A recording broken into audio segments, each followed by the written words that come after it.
Hi guys, this is Vidas. And Ausra. And John. Wonderful. We're sitting in the car and going on our way to the historical medieval town of Trakai to see the castle. And John Higgins is visiting us from Australia because just yesterday he played a fantastic recital at Vilnius University St. John's Church.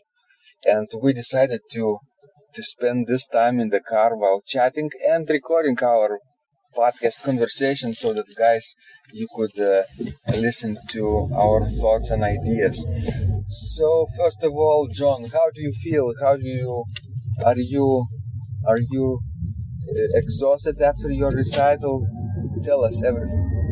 Well, it's been an amazing experience coming to Lithuania. It's my first time overseas. It's a beautiful country. There's tremendous sense of culture and history here. My travel schedule's been very intense and exhausting, but for me, this is a dream come true. And as I said in the recital, Bach walked 200 kilometres from Leipzig to Arnstadt in his pilgrimage to hear the great Buxtehude play. And this is a modern-day equivalent of that pilgrimage.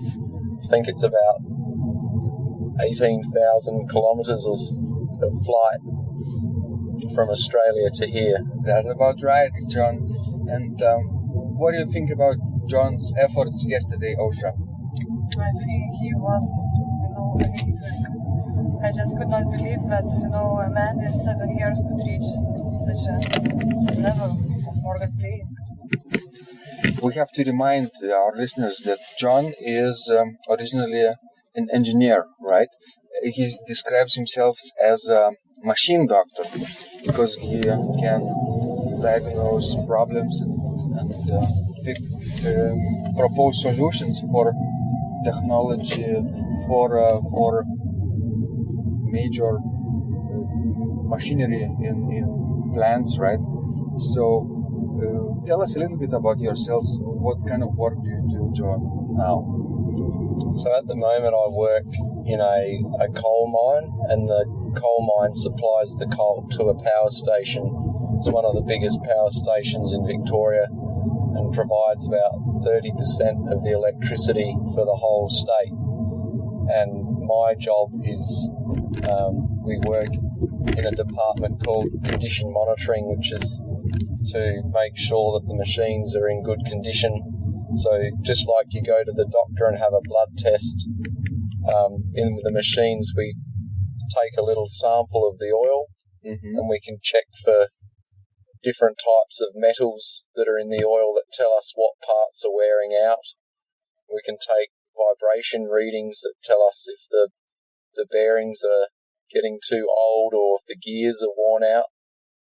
And we use that to decide when to do maintenance next before it breaks.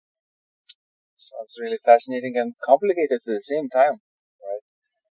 Like reading blood test results.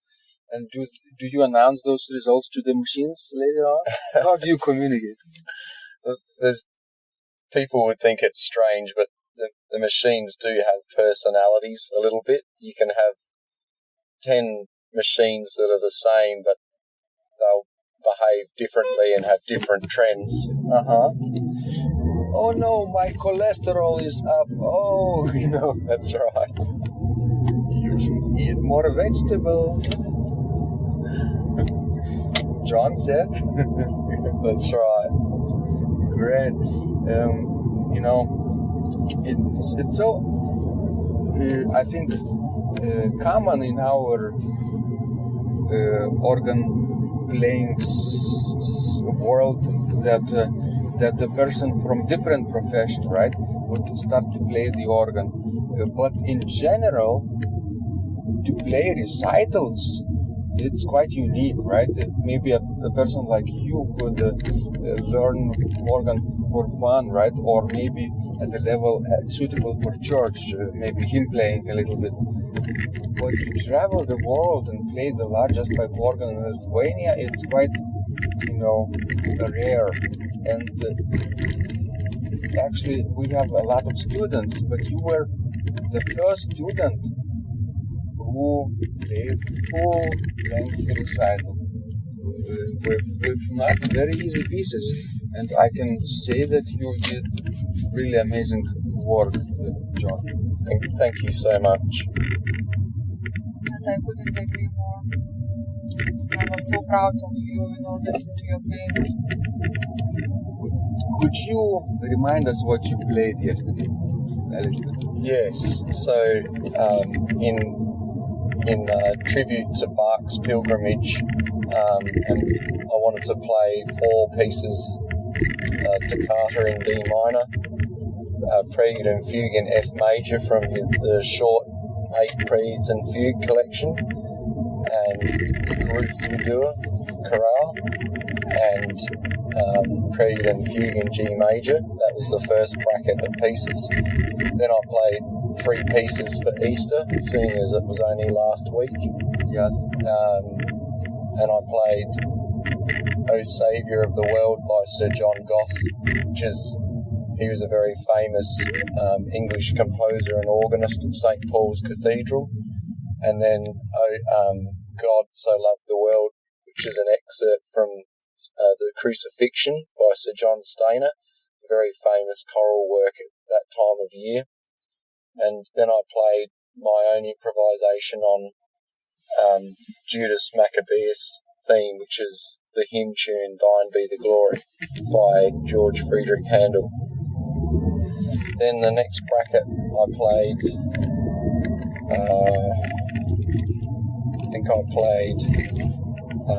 Nimrod from the Enigma Variations. Right. And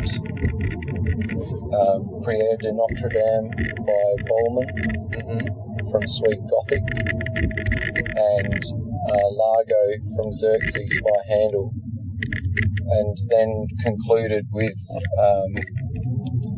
my own improvisation on A Mighty Fortress Is Our God by Martin Luther to celebrate 500 years since the Reformation, and a short piece called Waltzing Matilda, a famous Australian folk song, and the final piece was Festive Trumpet Tune by David German. Also, what do you think about this program selection? Was it well suited for this organ? I think so, yes. I think it was quite well suited, and we had such a various pieces, but we worked all very nicely together. And I was especially, astonished by John's improvisation, and I thought he was so brave. Not every professional organist improvises, so it's a really big thing. How did you feel about improvisations, John? Were you more nervous than the rest of the program, or quite the opposite, more relaxed? If you told me 7 years ago when I started that I would play 2 improvisations in a recital, I would have said you were joking, that it was impossible. And I would never have started improvising if it wasn't for you, Vidas. And I would say that when I play these improvisations, that in many ways they are rehearsed. So that was maybe the first breakthrough for me, was I had an impression that improvisation was just sitting there and some daydream from heaven comes and you play this amazing music. But I think my breakthrough was when you taught me that the great improvisers spent so much time studying and preparing for their improvisations. And in some respects, I would say that what I try to do is I experiment with things, and then I have little segments that I've memorised, and then I just put them together and see if it sounds okay. Mm-hmm. And the improvisation on Thine Be the Glory, I've been doing something similar to that for maybe 2 years, so it evolves. Mm-hmm. And the improvisation on A Mighty Fortress Is Our God, I only conceived that in probably September last year in preparation for the big major recital that I played to celebrate 20 years since the restoration of the organ in St Andrew's Presbyterian Church in Morwell, where I'm the organist.